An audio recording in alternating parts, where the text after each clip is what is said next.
Bismillah.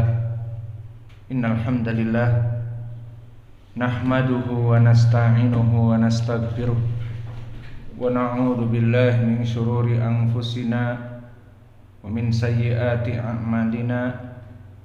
May yahdihillahu fala mudhillalah wa may yudlil fala hadiyalah.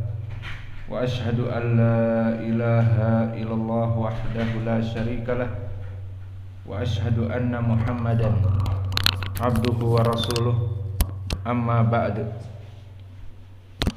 Alhamdulillah, pada kesempatan hari ini ba'dal asr, hari Rabu 29 Muharram 1445 Hijriah, kita lanjutkan kajian di Fakultas Ilmil Hadis dalam pembahasan kitab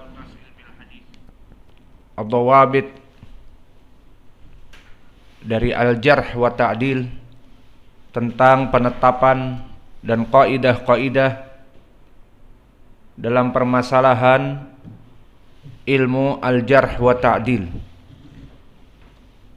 Maka di dalam matan dari pelajaran yang lalu telah kita sebutkan dari definisi al-jarh secara istilah, bahwa wusifa rawi fi adalatihi au dhabtihi, di mana disifati rawi yang berhubungan dengan dua perkara, al-adalah dan juga ad-dhabt, yang menetapkan talyinu riwayatihi au tad'ifiha au raddaha, yang menyebabkan dari jarah itu rawi ini menjadi lemah atau menjadi dhaif atau bahkan menjadi ditolak hadisnya, ay maknanya dhaifun jiddan.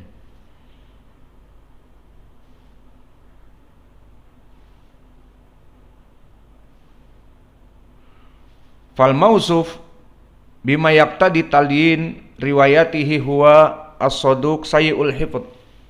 Dan telah kita bahas di pelajaran yang lalu bahwa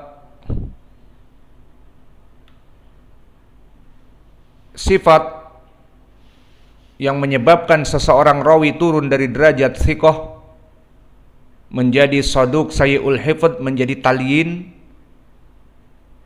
maka tataqawwa riwayatahu biwujud qarinah murajjahah li janib dhabtihi li hadits muayyan, maka bisa jadi kuat dari rawi yang dijarah tadi dikarenakan datangnya jalan yang lain.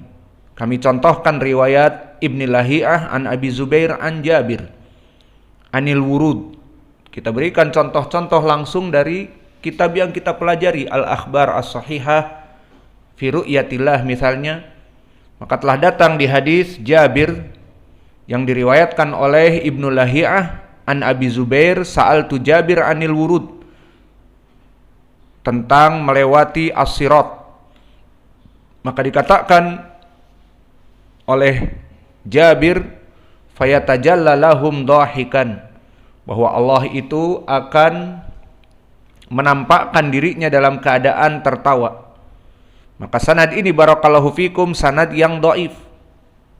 Kenapa? Karena di rawinya ada yang ditalyin, ada yang didhaifkan sehingga menyebabkan dia turun dari derajat saduq bahkan menjadi sayyi'ul hifdz. Siapa di sini? Ibnu Lahiyah. Maka Ibnu Lahiyah disebutkan dia adalah rawi yang dhaif, dan kemudian setelah itu terbakar kitabnya. Namun dengan dhaifnya dia itu masih ada jalan yang lain dari Jabir ibn Abdullah, seperti Mutaba'ah Ibnu Juraid meriwayatkan dari Abu Zubair dari Jabir, seperti diriwayatkan oleh Abu Awanah di Mustakhrajnya. Dari Ibnu Juraij qala akhbarani Abu Zubair annahu sami'a Jabir, maka sanad ini sahih.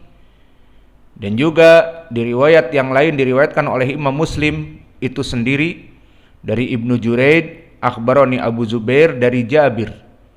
Maka kesimpulannya hadis dari Ibni Lahiyah bisa terangkat tataqawwa riwayatuhu biwujud qarinah murajjahah li janibi dhabtihi li hadis muayyan.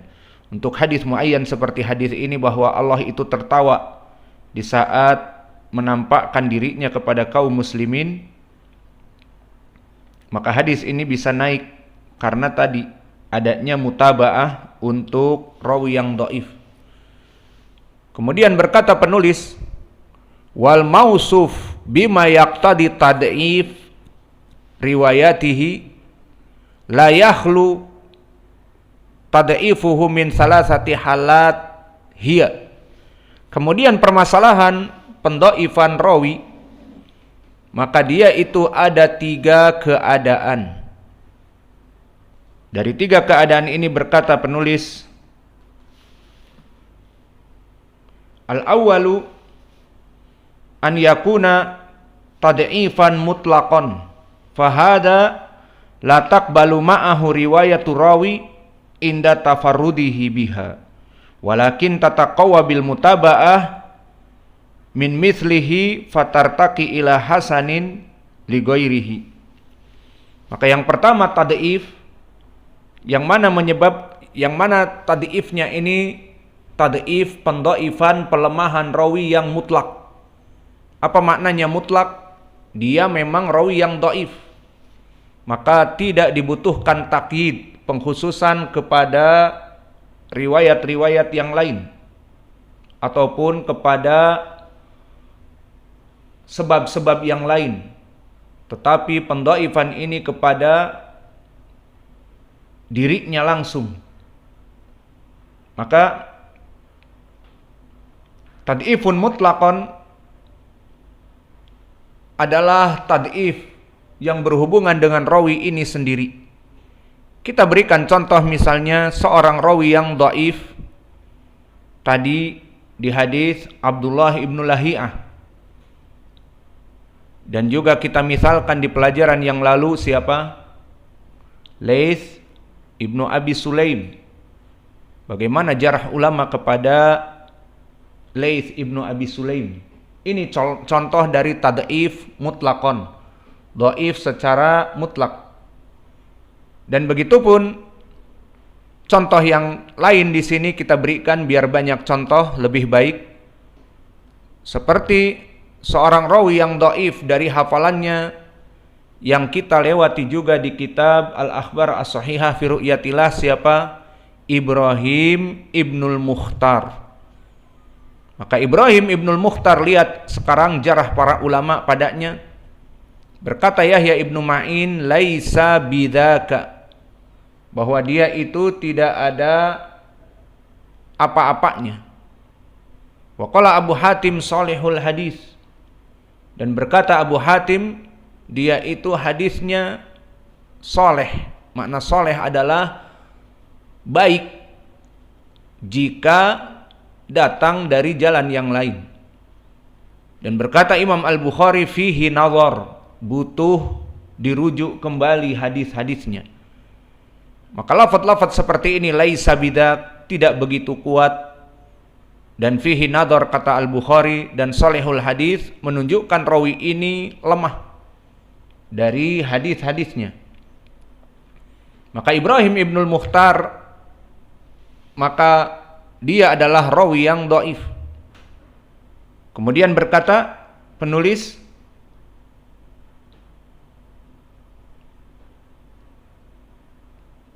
fahada la tuqbal ma'ahu riwayatu rawi inda tafarrudihi. Jika datang hadis berkesendirian dari jalan Ibrahim Ibnu Mukhtar, maknanya tidak diambil hadisnya ataupun dhaif. Walakin tataqawwa bil mutaba'ah min mithlihi fayartaqi ila hasan li ghairihi. Namun bisa naik kepada derajat hasan riwayat Ibrahim ini jika datang dengan lafaz yang sama, yakni mutabaah ataupun syawahid dari sahabat yang lain yang mengangkat riwayat Ibrahim al-Mukhtar yang dhaif tadi berkesendirian, kemudian naik kepada derajat yang hasan li ghairi. Maka seperti contohnya yang kita lewati di Al-Akhbar As-Sahihah fi sifati ru'yatillah fil akhirah, hadis yang diriwayatkan oleh Imam At-Tabari di dalam tafsirnya dari jalan Ibni Humaid, haddatsana Ibrahim ibnul Mukhtar an Ibni Juraij an Atha an Ka'ab ibni Ujrah, bahwa Nabi Muhammad sallallahu alaihi wa ala alihi wasallam membaca ayat lilladina ahsanul husna wa ziyadah, qala aziyadah an-nadhar ila wajhir rahman, bahwa makna ziyadah dari ayat melihat wajah Allah. Hadis ini telah kita lewati dan ilahnya banyak, namun yang jadi poin Ibrahim ibnul Mukhtar rawi yang dhaif. Maka karena rawi ini kita pertama tawakuf dulu kepada khobar ini. Kita membaca hadis ini, di sanadnya ada Ibrahim ibnu Mukhtar, tawakuf. Karena apa? Telah dijarah mutlak oleh para ulama. Seperti tadi Yahya ibnu Ma'in mengatakan laisa bidaka. Lafaz laisa bidaka yakni pendhaifan secara ringan. Berkata Imam Al-Bukhari fihi nadhar. Dan berkata Imam Abu Hatim salihul hadis, yakni hadisnya itu baik jika datang dari jalan yang lain. Fanatawaqqaf min hadal khobar, maka kita berhenti dari khobarnya dia. Hatta yarwi min tariqin akhar, sampai ada jalan lain yurwa, diriwayatkan dari jalan yang lain. Dan telah datang dari jalan yang lain, akhrajahu Imam At-Tabari dari Ubay ibnu Ka'ab. Dan telah kita lewati jalan dari Ubay ibnu Ka'ab, masih ingat dan kalian telah hafal, diriwayatkan oleh Imam At-Tabari dari jalan Ibnul Barqi, haddatsana Amr ibnu Abi Salamah, sami'tu Zuhairan, amman sami'a Abal Aliyah, haddatsana Ubay ibnu Ka'ab, dari Nabi Muhammad sallallahu alaihi wasallam, di mana dia ditanya tentang ayat lilladina ahsanul husna wa ziyadah, berkata Nabi, al husna surga, wa ziyadah an-nadhar ila wajhillah, bahwa melihat kepada wajah Allah itulah dia az-ziyadah. Maka hadis ini telah kita lewati di pelajaran yang lalu, meskipun dhaif karena ada rawi yang mubham, amman sami'a Abal Aliyah, maka datangnya dari jalan Ubay ibnu Ka'ab menguatkan riwayat tadi dari Ibrahim ibnul Mukhtar dari sahabat siapa? Ka'ab ibnu Ujrah. Inilah yang dinamakan dengan syahid. Berbeda sahabat, berbeda jalan, dan maknanya mendekati ataupun hampir sama, sama-sama menafsirkan ayat lilladina ahsanul husna wa ziyadah, maka ini dinamakan syahid. Sahabatnya berbeda, jalannya berbeda, lafadznya sama, maka ini menguatkan riwayat Ibrahim ibnul Mukhtar. Maka riwayat Ibrahim ibnul Mukhtar yang dhaif tadi bisa naik kepada derajat hasan li ghairi. Ini dia yang diinginkan, an yakuna tad'ifan mutlaqan fahada la tuqbal ma'ahu riwayatu rawi inda tafarrudihi. Di saat dia berkesendirian tidak diterima. Walakin tataqawwa bil mutaba'ah min mithlihi fatartaki ila hasan li ghairih. Namun jika datang jalan yang lain, maka akan naik kepada hasan li ghairih. Fahim?